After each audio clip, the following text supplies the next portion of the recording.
reka nizere ko mwese mumeze neza nongeye kuba ikaze muri aya makuru yo kuri uyu munsi ngira ngo iyi ni inkuru y'incamugongo yumvikanye ahangaha mu karere ka Rusizi mu ntara y'Iburengera bwaryo. Unyemeretse yabanemo turaza kugerana ku musozo wayo sobanukiwe neza ibyo uri kugenda ubona kuri screen yawe. Natinze reka ntangiriye inkuru muri ubu buryo, ubwo reka mbanze mbwire wowe ukigera kuri uyu muyoboro wa YouTube channel aribwo bwa mbere ukaba tarakora subscribe, reka nongere nkwibutse ko channel yari Subiza TV, rero kora kuri iryo jambo ryanditseho subscribe cyangwa sabone tujye twibanira muri aya makuru aba yizewe kandi abagezweho mbanje kukugezaho. Aha ni mu karere ka Rusizi nkuko natanye mikubwira, uyu ni umukinnyi w'umupira w'amaguru uyu akaba yishwe n'amazi ubwo yageragezaga kujya muri Kongo cyangwa muri Repubulika Iharanira Demokarasi ya Kongo mu mukino wa gicuti. Uyu yitwa Musirikare Obedi, wari umukinnyi w'iyi kipe y'umupira w'amaguru, akaba yitwa, iyi ni ikipe n'ubundi musanzwe mwese muzi, ni Muganza Training Center ibarizwa mu cyiciro cya gatatu mu Rwanda. Uyu rero akaba ageragezaga kwambuka Rusizi ajya muri Repubulika Iharanira Demokarasi ya Kongo gukina umukino wa gicuti, akaba yatwawe n'amazi.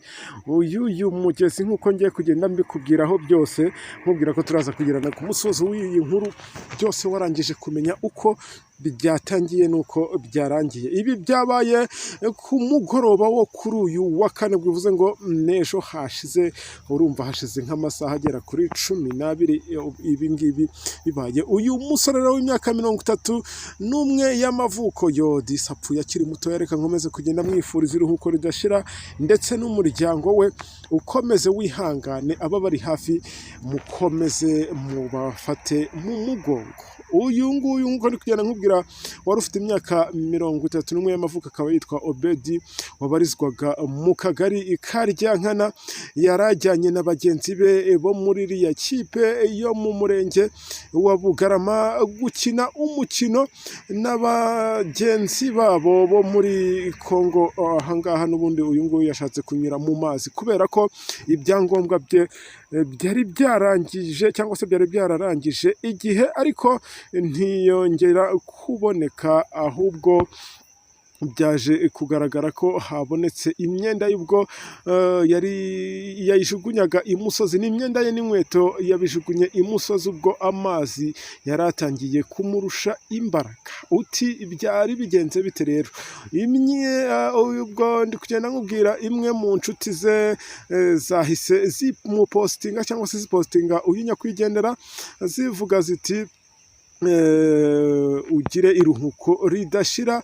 Ubwo iyi ni inshuti yari bipostinze ubwo yari imaje kubona imyenda yabo, yahise ivuga ati karabaye. Ubwo bari bagiye rero gukina muri Kongo cyangwa DRC, bari barabakinnyi nyine nkuko natanye mikubwira, none we anyura mu mazi, abandi bo bari baciye ku mupaka nk'ibisanzwe, none we amazi aramutwaye arapfuye. Kugeza na n'ubu ngubu ntiturabona cyangwa se ntiharanaboneka umurambo we. Ni ikibazo rero cyakomeje cyangwa se bakomeje bavuga ko cyabakomeranye cyane.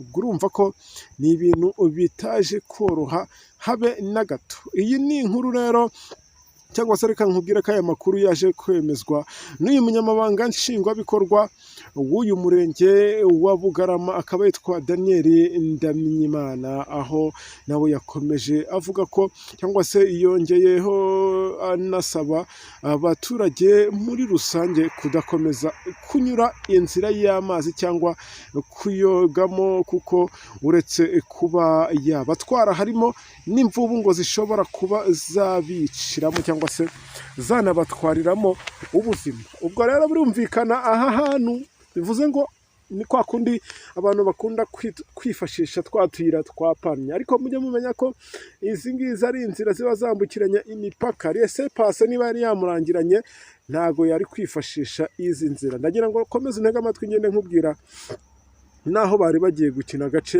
bari bagiyemo, kugira ngo wumve uko uyu nguyu yaje kugera aho atakariza ubuzima muri aya mazi. Nk'uko ndi kugenda nkugezaho ibyagiye bishimangirwa n'uyu munyamabanga nshingwabikorwa w'uyu murenge, akaba yitwa Daniel yakomeje agira ati ngo hari amakipe basanzwe bajya gukina nayo hakurya muri Repubulika Iharanira Demokarasi ya Kongo, ni ahangaha bakunda kwita Kamanyora.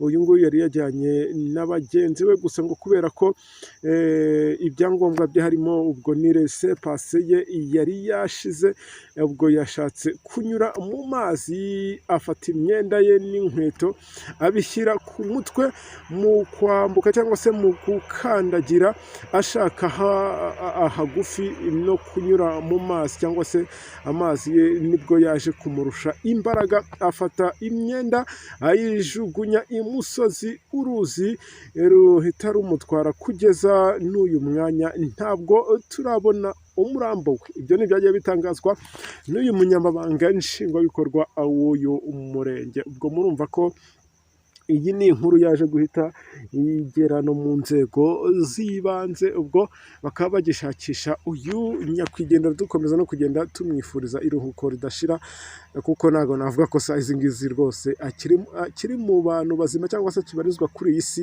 y'abazima. N'umuryango we nkomeje kuwihanganisha, kereka hari igitangaza Imana ikoze, kuko tugiye tubona ko hari Imana izura n'abapfuye, tukabona twongeye kumubona imusozi nk'uko twabonye iriya myenda ye. Hari ubwo ndi kugenda mvuga n'ibindi byakomeje bitangazwa n'uyu umunyamabanga nshingwabikorwa w'uriya murenge, yakomeje avuga ko hari hashize igihe kitageze ku mezi abiri, nabwo hari umwana wigaga mu mwaka wa 5 w'amashuri abanza wo mu kagari ka Ryankana, uyu mugezi watwaye yagiye koga.